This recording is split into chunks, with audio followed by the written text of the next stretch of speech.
The Great Hall of Valanthos Prime was the largest structure ever built by any species in the known galaxy.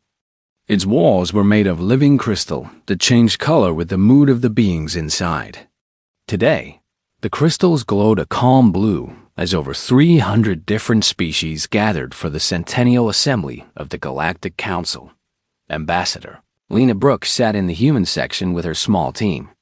She was a tall woman with gray hair and sharp eyes that had seen 30 years of diplomatic service. Beside her sat Commander Jake Torres, her military advisor, and Dr. Nina Cross, the science attach. They were the only humans in a room filled with creatures that looked like nothing Earth had ever imagined. The Villani floated near the ceiling, their bodies made entirely of golden light. The Kryn stood on 4 powerful legs, their armored bodies covered in thick scales. The Gorthaks breathed through tubes connected to tanks on their backs, their home world having a completely different atmosphere. And there were hundreds more, each stranger than the last. Lena had attended dozens of these assemblies. They were usually boring. Trade agreements, border disputes, arguments about shipping lanes. The kind of work that kept the galaxy running, but put everyone to sleep. She expected today to be the same. She was wrong. The Corsian delegate rose to speak. His name was Victral, and he was an insectoid being that stood nearly 3 meters tall. His shell was dark green, and his forearms clicked together as he activated the central display. "I bring a matter of galactic security," Victral announced. His voice buzzed through the translator, cold and emotionless. A holographic map appeared in the center of the hall. Stars and planets floated in the air, and every species watched as the image zoomed in on a small yellow star at the edge of the Orion arm. Soul. The human sun. Lena felt her stomach tighten. She sat up straighter in her chair. "Our long-range sensors have detected immobilization," Victral continued. "The Dreth Collective is assembling a harvester fleet. Their target is the 3rd planet of this system, the planet called Earth." The hall erupted in whispers.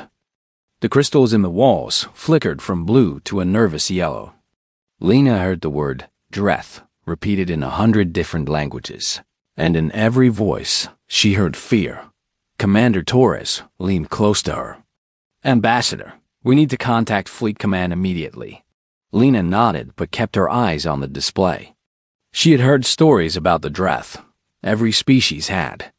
They were ancient beings who traveled from system to system, stripping worlds of everything useful. Water, minerals, atmosphere, life. They took it all.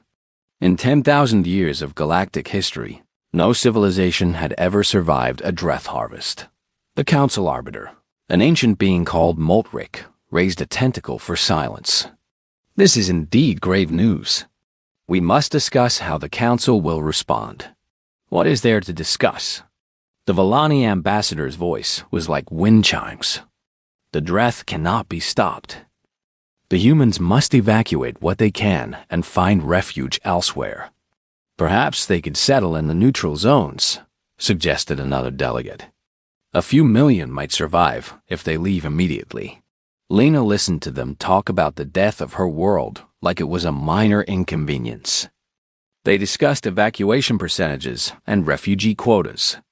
No one talked about fighting back. No one even suggested it was possible. Her communicator vibrated. She looked down and saw a message from Earth Command. The words were simple. "Dreth, fleet confirmed. 47 capital ships. Estimated arrival, 18 days. 18 days. Her planet had 18 days to live.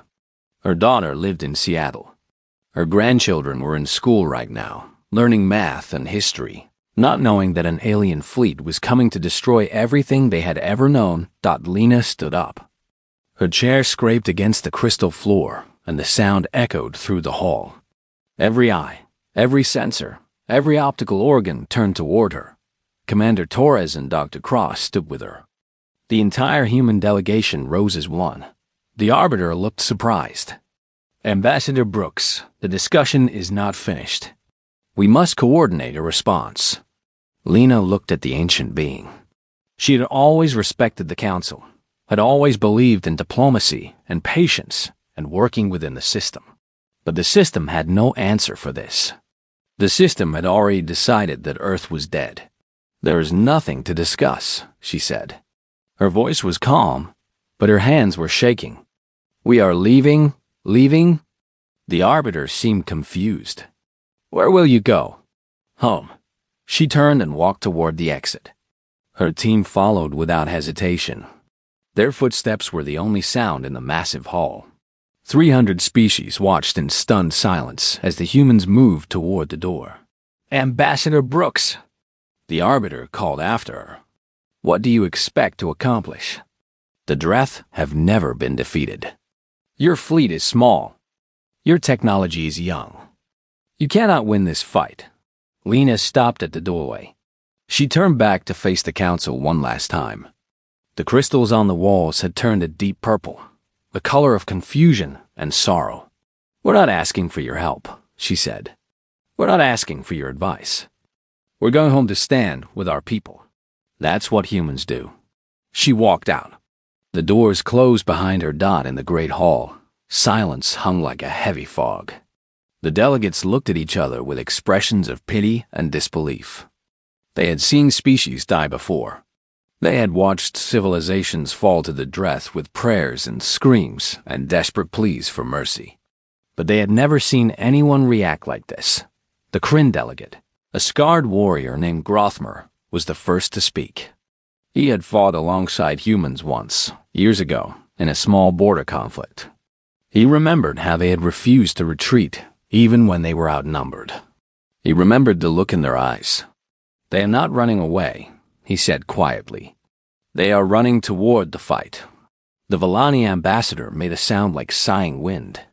"Then they are fools. The Dreth will destroy them all." But Grothmer was not so sure. He had seen what humans could do when they were cornered. He had seen their stubborn refusal to accept defeat. And as he watched the doors where the humans had disappeared, he felt something he had not felt in a very long time. Hope. Outside the hall, Lena Brooks walked quickly toward the docking bay. Her team kept pace beside her. None of them spoke. They all knew what was coming. They all knew the odds. But none of them hesitated. Torres was already on his communicator, sending messages to every human ship in the sector. Dr. Cross was calculating jump coordinates. They had work to do and very little time. The galaxy had given up on Earth, but the humans had not given up on themselves. Not yet. Not ever. The news reached Earth at 3 a.m, Pacific time. Within 10 minutes, every government on the planet knew. Within an hour, the whole world was awake. President Hannah Ortiz stood in the Situation Room beneath the Rocky Mountains. She was a small woman with dark hair and tired eyes, but her voice never wavered. Around her stood generals, admirals, scientists, and advisors from a dozen nations. For the first time in human history, there were no arguments about borders or politics. There was only one question: how do we survive? "The Dreth fleet will arrive in 17 days, General Luis Mendez reported. He was an old soldier with a face like carved stone. 47 capital ships, each one roughly the size of our moon. Thousands of support vessels. Our current fleet number's around 800. Combat-ready ships. 800 against 47 moon-sized. Vessels," said Admiral Kevin Park. He was the commander of the United Earth Defense. "Fleet, those are not good odds." "No." President Ortiz agreed. "They're not. But those are our odds, so we will work with them. What else do we have?" The room went quiet. Then Dr. Susan Bell stepped forward. She was the head of the Advanced Research Division, a woman who had spent her life building things that others said were impossible. "We have things that aren't officially on the books," she said. "Ships that were decommissioned but never destroyed. Weapons that were deemed too dangerous to use. Experimental technology that never made it past testing.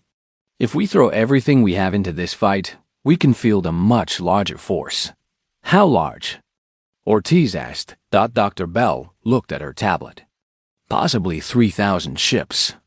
Maybe more if we count civilian vessels that can be armed. 3,000 ships. It still wasn't enough, but it was better than 800. President Ortiz nodded slowly. Do it. Call back every ship. Arm every vessel that can hold a weapon. We have 17 days to prepare for the fight of our lives. The orders went out across the solar system.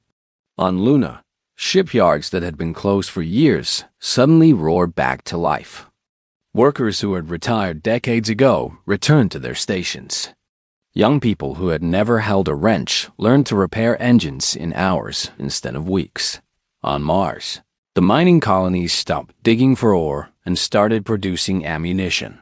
Factory ships in the asteroid belt changed their programming to build missiles instead of construction materials. Even the science stations around Jupiter and Saturn joined the effort. Their researchers turning their brilliant minds toward the problem of killing. Captain Marcus Cole received the recall order while his ship, the Constellation, was patrolling near the edge of the system. He was a tall man with broad shoulders and calm eyes. He had been a soldier for 20 years, and he had always known that a day like this might come. Set course for Earth, he told his crew. Maximum speed. His navigator, Lieutenant Amy Vance, looked up from her console. She was young, barely 25, with red hair and freckles across her nose. Sir, at maximum speed, we'll burn out the engines before we get there. Then we'll burn them out, Cole replied. We can always get new engines. We cannot get a new Earth. The Constellation jumped to faster than light. Behind it, dozens of other ships did the same. Across the sector, human vessels broke from their positions and raced toward home. Cargo ships, patrol boats, even personal yachts. Anything that could fly was flying. Back on Volantis Prime, the Galactic Council watched the human exodus with growing confusion. Their observation probes tracked the movement of human ships, and what they saw made no sense. They are not fleeing, the Arbiter said slowly. They are gathering. Gathering for what? Asked the Vellani ambassador. A final ceremony? A mass suicide? The Kryn delegate, Grothmer, shook his large head. No, they are gathering to fight. That is madness, another delegate said. The Dreth cannot be fought. Their shields are impenetrable. Their weapons are unstoppable. Every species that has tried to resist them has been destroyed. Grothmer remembered something a human soldier had told him once, after a battle where the humans had lost many of their own. The alien had asked why humans kept fighting when they knew they would take losses. The soldier had looked at him with strange eyes and said, "We don't know how to stop." On Earth, the preparations continued. In every city, volunteers lined up to help. Factories ran 24 hours a day. Schools became emergency shelters. Hospitals prepared for casualties they prayed would never come dawn in Seattle. A young mother named Maria Santos watched the news while her children slept. Her husband, Diego, was a pilot stationed on one of the orbital defense platforms. He had called her earlier that night, his face tired but determined on the video screen. "I might not come home," he had said. "You know that, right?" "I know," she had replied. "But you're going to try. I'm going to try." That was the human way. They might lose. They probably would lose.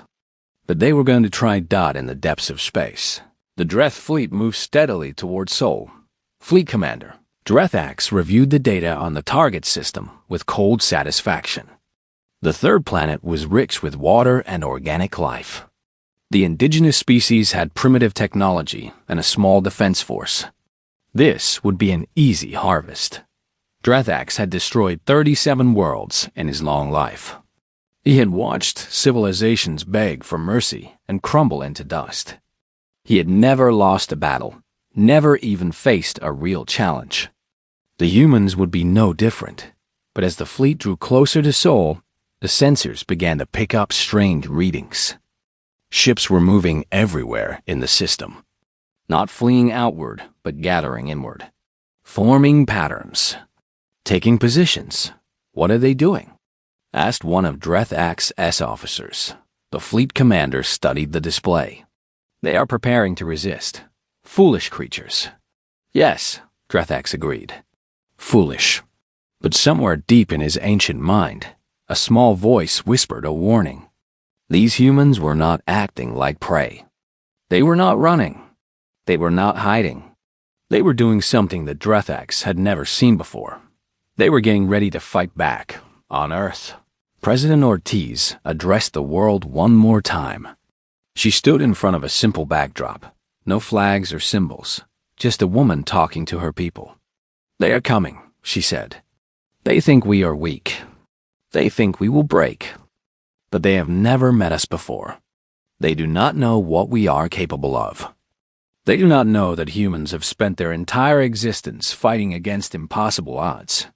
We have survived ice ages, plagues, wars, and disasters. We have climbed mountains and crossed oceans and reached for the stars. And we will not stop now. She paused and looked directly into the camera. 17 days, my friends. We have 17 days to show the universe what humanity is made of. Let's make them count. The screen went dark. But across the world, lights stayed on. People worked. People prepared. People held their loved ones and promised to protect them. The long night had begun. But dawn was coming, and so were the humans. The Dreth fleet emerged from subspace like a swarm of dark clouds rolling across the sky. 47 capital ships, each one so large that it blocked out the stars behind it. Their hulls were black and covered with strange patterns that seemed to move and shift in the dim light. Around them flew thousands of smaller vessels, fighters and bombers and troop carriers, all of them hungry for destruction. Fleet Commander Drethak stood on the bridge of his flagship, the Eternal Hunger. He had been alive for 800 years, and he had seen the death of more worlds than he could remember. This system would be no different. The third planet was blue and green, covered with water and life. His ships would drain it all. Scan the system, he ordered. Show me what defenses they have. His officers worked their controls, and a holographic map appeared before him. Drethak studied it with cold eyes. He saw the orbital stations around the third planet. He saw the small fleet gathering near the fourth planet. He saw the mining operations in the asteroid belt. Pathetic, he said. Begin the approach. Standard harvesting formation. The fleet began to move forward. The capital ships formed a wide arc, their weapons charging with terrible energy. The smaller ships spread out to flank and surround. They had done this so many times that it was almost boring. Move in, destroy the defenses, harvest the planet, move on. Simple. Easy dot, then the sensors went crazy. Commander!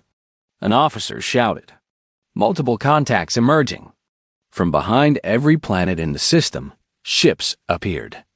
They came out from the shadow of Mars, from behind the moons of Jupiter, from the asteroid belt where they had been hiding among the rocks. They rose from the rings of Saturn and launched from hidden bases on distant moons. Ships of every size and shape, from massive carriers to tiny fighters, all of them moving toward the Dreth fleet. Drethak stared at the display. How many? The officer's voice was shaking. Over 3,000 confirmed. More still emerging. 3,000 ships. The humans were supposed to have less than 1,000. Where had they found so many? Drethak felt something he had not felt in centuries. Surprise. Admiral Kevin Park stood on the bridge of the carrier Defiance. He was a man in his 60s with silver hair and a face that had seen too many battles. Around him, officers from 20 different nations worked together in perfect coordination. They had trained for years for a moment like this. None of them had expected it to actually come. All fleet elements, Park said into the communication system. This is Admiral Park. The enemy has arrived. You all know what's at stake. You all know the odds. But I want you to remember something. Those creatures out there have destroyed dozens of worlds. They have never been stopped. Today, we show them what it means to face humanity. Today, we become the first civilization in galactic history to fight back. Today, we make them remember our name. Across the fleet, crews cheered. In the fighter base, pilots strapped into their small ships and powered up their weapons. On the carrier Constellation, Captain Marcus Cole watched as wave after wave of fighters launched into the darkness. Lieutenant Amy Vance led the first attack squadron. Her fighter was small and fast, built for speed rather than armor. She had 23 pilots under her command, all of them volunteers who knew they might not survive the day.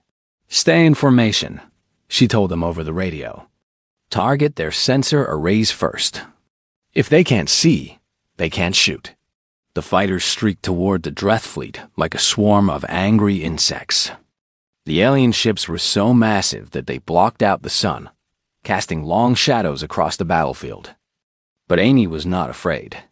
She had grown up on stories of human courage, of soldiers who had faced impossible odds and refused to give up. Now it was her turn. The Dreth opened fire. Beams of green energy cut through space, turning fighters into balls of flame. Ships exploded all around Amy, but she kept flying. She dodged and weaved through the incoming fire, her hands steady on the controls. "Stay focused," she shouted. "We're almost there." Her squadron reached the nearest capital ship and split into teams. Some went for the sensor towers, others for the weapon ports. Amy aimed her ship at a cluster of communication dishes and opened fire. Her missiles struck true, and the dishes exploded in a shower of metal and sparks. The Dreth ship shuddered. Its fire became less accurate as its sensors went blind. Other squadrons followed Amy's example, targeting weak points all across the enemy fleet. On the Eternal Hunger, Dreth watched his display with growing fury. The humans were not supposed to fight like this. They were supposed to scatter and flee. They were supposed to beg for mercy. Instead, they were attacking with a ferocity he had never seen. "Destroy them," he commanded. "All ships, concentrate fire." The battle raged for hours. Human ships fell by the dozens, their crews dying in the cold vacuum of space. But for every ship that was destroyed, 2 more took its place. The humans fought with desperate courage, throwing themselves at the enemy again and again. On Earth, people watched the battle through telescope feeds and satellite images. They saw the flashes of explosions and the trails of missiles. They saw ships burn and break apart. And they saw their defenders refusing to retreat. In a small house in Colorado, an old woman named Betty Carson sat by her window and watched the lights in the sky. Her grandson, Tommy, was up there somewhere, flying one of those tiny fighters.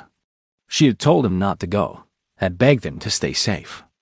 But he had looked at her with those stubborn eyes and said, "Grandma, if I don't go, who will?" That was the question, wasn't it? If not them, who? If not now, when? Humanity had always asked those questions. And humanity had always found the answer in itself. Back in space, Admiral Park studied the tactical display. They had hurt the Dreth, damaged several of their ships, destroyed hundreds of their fighters. But it was not enough. The capital ships were still advancing, their shields absorbing most of the human attacks. At this rate, they would reach Earth in less than 2 days. "We need something bigger," he said quietly. "Something that can break through those shields." On the research station orbiting Titan, Dr. Susan Bell heard his words through the secure channel. She looked at the device sitting in her laboratory, a weapon she had built years ago and then locked away because it was too dangerous. "Admiral," she said, her voice calm but serious, "I may have what you need, but someone will have to deliver it directly to the enemy flagship. The weapon only works at close range." "How close?" "Inside their shields." There was a long silence. Everyone knew what that meant. Whoever flew that mission would not be coming back. Admiral Park closed his eyes for a moment. When he opened them, his voice was steady. "Send me the specifications. I'll find someone." But before he could even issue the request, volunteers were already stepping forward. Pilots, captains, engineers, soldiers. Men and women who were willing to give their lives to save their world. Captain Diego Reyes was chosen.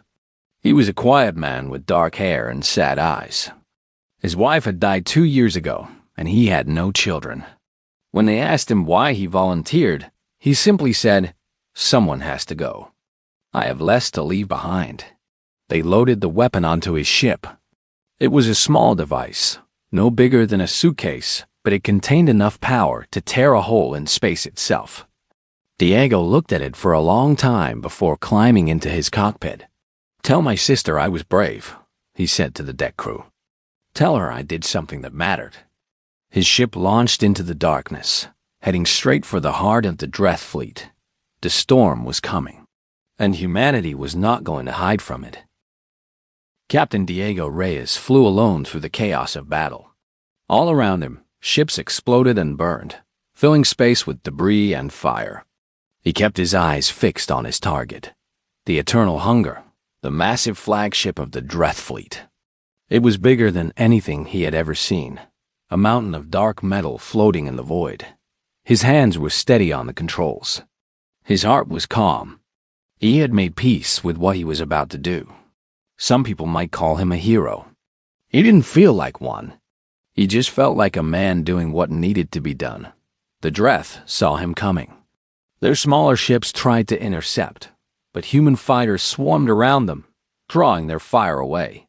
Lieutenant Amy Vance led the escort, her voice crackling over the radio. "Keep going, Captain. We'll clear a path." She dove into a group of enemy fighters, her weapons blazing. 2 of her pilots went down in flames, but the others pressed on, fighting with everything they had.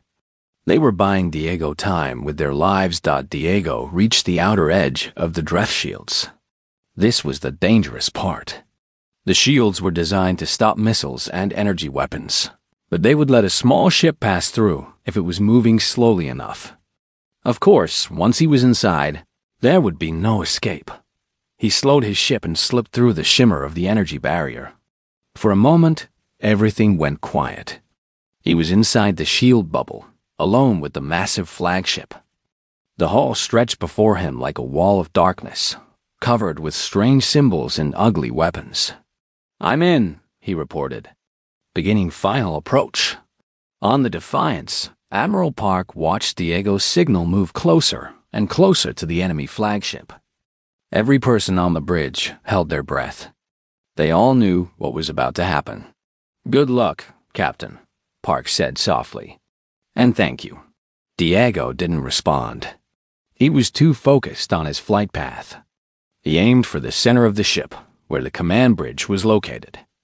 Dr. Bell had told him that the weapon needed to be detonated as close to the core as possible. The closer he got, the more damage it would do. Alarms screamed as the Dreth finally noticed him. Point defense guns swiveled toward his tiny ship, but he was moving too fast, changing direction too quickly. He had been a test pilot before he joined the military. He knew how to fly like no one else. The hull rushed toward him. He could see the individual plates of armor, the rows of weapon ports, the dark windows of the command sections. Inside one of those windows, he knew, stood Fleet Commander Dreth Axe, the creature who had destroyed so many worlds. "This is for Earth," Diego said. He pressed the trigger. The weapon activated. For a single moment, a tiny point of absolute destruction appeared inside the ship. It was a tear in space itself, a wound in the fabric of reality. Everything around it was pulled inward and crushed into nothing.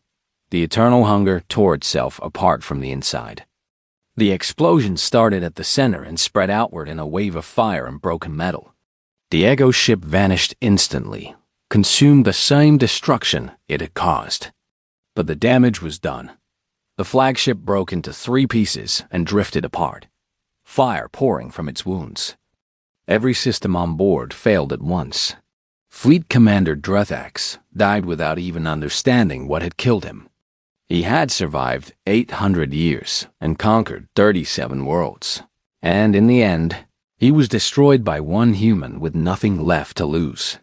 The shockwave from the explosion spread through the Dreth fleet. Other ships were caught in the blast, their hulls crumpled and their engines crippled. But even worse was the effect on their organization. The Dreth were not creative beings. They followed orders from above, and with their commander dead, those orders stopped coming. Ships began to collide with each other as their navigation systems failed. Fighters flew in circles, not knowing where to go.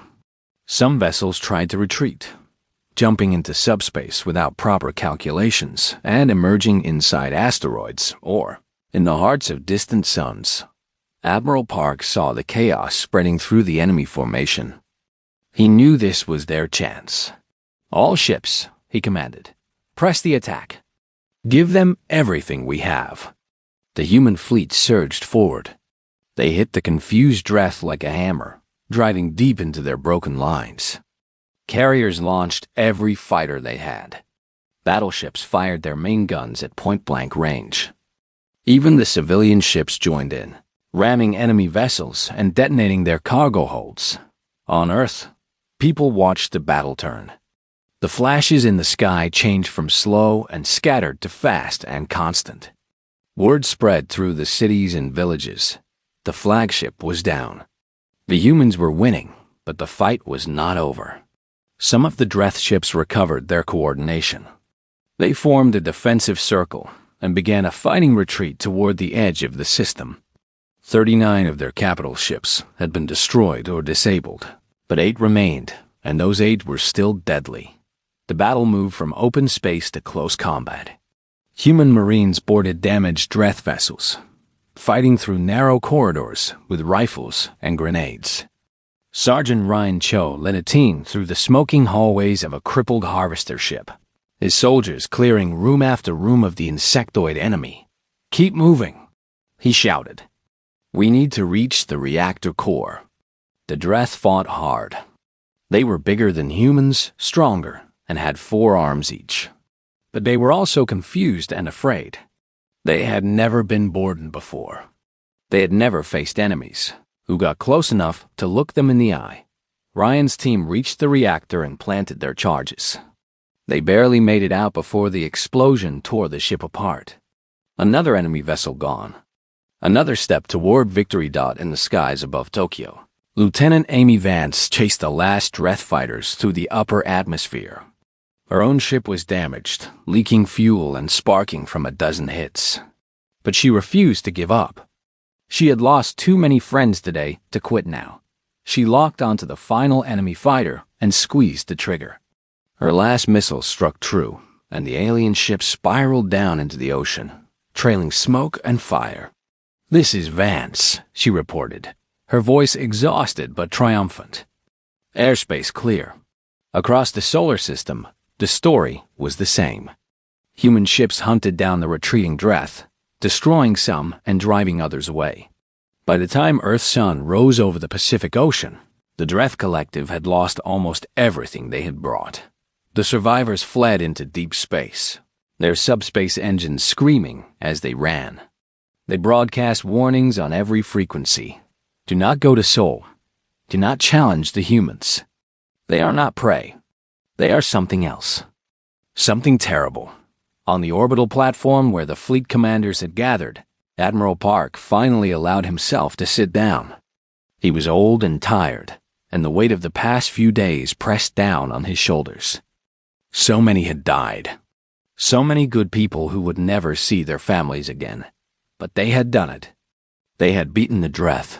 They had saved Earth. Dr. Susan Bell found him there, staring out the window at the blue planet below. She sat beside him without speaking. There were no words for what they had just accomplished. No words for what it had cost. "Diego Reyes," Park finally said. "We should build him a statue." "We'll build 1,000 statues," Bell replied. "One for everyone we lost." Outside the window, the sun rose over Earth. The sky was full of debris and smoke, but through it all, the light still came. A new day was beginning, and humanity was still here to see it. 3 weeks had passed since the battle. The debris was still falling from orbit, pieces of destroyed ships burning up as they entered the atmosphere. leaving bright streaks across the night sky. Children made wishes on them, not knowing they were watching the graves of warriors. The rebuilding had begun immediately. Humans did not wait. They never waited. Before the last Dreth ship had even left the system, construction crews were clearing rubble and repair teams were patching holes in orbital stations. Factories that had built weapons switched back to building tools. Shipyards began working on new vessels, stronger than before, better than before. The dead were remembered. In every city on Earth, memorial services were held. Names were read aloud, stories were shared, tears were shed. Captain Diego Reyes was honored with a small grave marker in a cemetery outside Houston. There was no body to bury, of course. He had been vaporized in the explosion. But the marker was there, a simple stone with simple words. He was here. He made a difference. Lieutenant Amy Vance attended the ceremony. She had been promoted to captain after the battle, but she didn't feel like celebrating. Too many of her friends were gone. She stood at Diego's grave and touched the stone with her fingertips. "You saved us all," she whispered.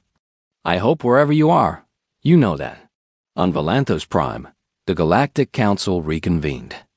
The Great Hall was full once again, but the mood was very different from before. The crystals on the walls glowed a strange mixture of colors that the translators struggled to interpret.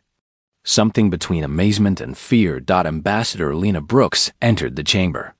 She walked slowly, her head held high, her delegation following behind her. Every eye in the room turned toward her.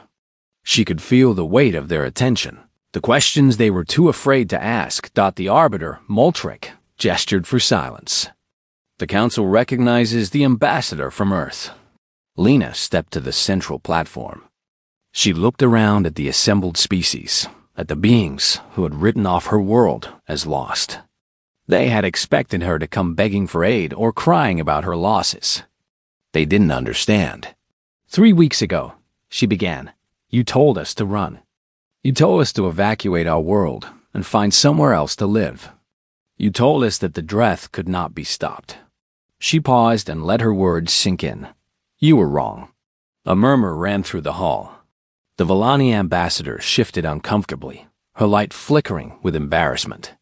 The Corsian delegate, Victro, clicked his forearms together nervously. "The Dreth came to our system with 47 capital ships," Lena continued. "They expected to find easy prey. Instead, they found 3,000 vessels waiting for them. They expected us to scatter and flee. Instead, we attacked. They expected us to beg for mercy. Instead, we showed them none." She pulled out a datapad and activated a holographic display. The image showed the scattered wreckage of the Dreth fleet, floating in the empty space where the battle had been fought. 39 of their capital ships were destroyed. Over 2,000 of their support vessels. Their flagship was torn apart from the inside by a single human pilot who flew into its core and detonated an experimental weapon. The survivors fled our system, broadcasting warnings to stay away from Earth. The hall was completely silent. No one moved.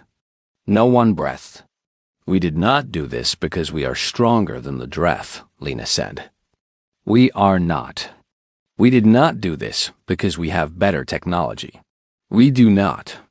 We did this because when our home was threatened, we refused to give up. We ran toward the danger instead of away from it. We fought not because we thought we could win, but because we would not accept losing." She looked directly at the Arbiter. "That is what humans are. That is what you failed to understand about us." For a long moment, no one spoke. Then the Kryn delegate, Grothmer, rose from his seat. His massive armored body moved slowly, his scales catching the light. He walked to the center of the hall and stood beside Lena. "On behalf of the Kryn people," he said in his deep, rumbling voice, "I formally request a mutual defense pact with humanity. We have never met a species like them before. We do not want to face them as enemies. We want them as friends." Another delegate stood. Then another. The Gorthaks, the pale beings who breathed different air. The Zilani, the silver-skinned traders from the far reaches of the galaxy. Even the Villani, who had been so certain of humanity's doom, rose from their floating positions and added their voices to the chorus. One by one, the species of the Galactic Council asked to ally with Earth. Within an hour, humanity had gone from being a minor civilization on the edge of known space to being the most sought-after partner in the galaxy. Back on Earth, President Hannah Ortiz addressed the world one final time. She stood on the steps of the Capitol building, which was still being repaired from damage caused by falling debris. Behind her, construction workers continued their labor, their tools creating a rhythm of hammers and saws. "My fellow humans," she said, "we have done something that no one believed was possible. We faced an enemy that had never been defeated, and we survived. We lost many brave men and women along the way. We will never forget their sacrifice. But we proved something to the universe and to ourselves. We proved that humanity does not give up." She smiled, her eyes bright with tears that she refused to let fall. "The galaxy is watching us now. They see us as warriors, as fighters, as survivors. And that is true. But I want them to know something else about us. We are also builders. We are also dreamers. We are also lovers of peace and creators of beauty. We did not fight the Dreth because we enjoy war. We fought them because they threatened our home, our families, our children." She paused and looked up at the sky, where distant stars twinkled in the fading light of day. "If any other species out there is thinking about attacking Earth, I want them to understand something. We don't want to fight you. We want to trade with you, learn from you, share our music and our stories with you. But if you come to take what is ours, if you try to hurt the people we love, you will find us waiting. And you will learn the same lesson the Dreth learned." She turned back to the camera, her voice steady and strong. "Humans protect their own. Always. No matter the cost." The broadcast ended. Around the world, people cheered. They hugged their families and kissed their children and looked up at the stars with new eyes. They had always dreamed of reaching the heavens. Now the heavens knew they were coming. In a small bar in Seattle, Maria Santos sat with her husband Diego. Not Captain Diego Reyes, the hero who had died saving Earth, but a different Diego. A mechanic who had spent the battle helping repair damaged ships on an orbital station. He was alive. He had come home. And as Maria held his hand across the table, she understood what President Ortiz meant. Humans protect their own. The galaxy had watched in horror as the humans bolted out of the assembly. They had expected to see a species running to its death. Instead, they had witnessed something else entirely. They had seen a people who would never stop fighting for their home, who would sacrifice everything to protect the ones they loved. And now the galaxy understood. Humans were not just another species in the vast emptiness of space. They were something special, something fierce, something wonderful. They were humanity, and they were just getting started.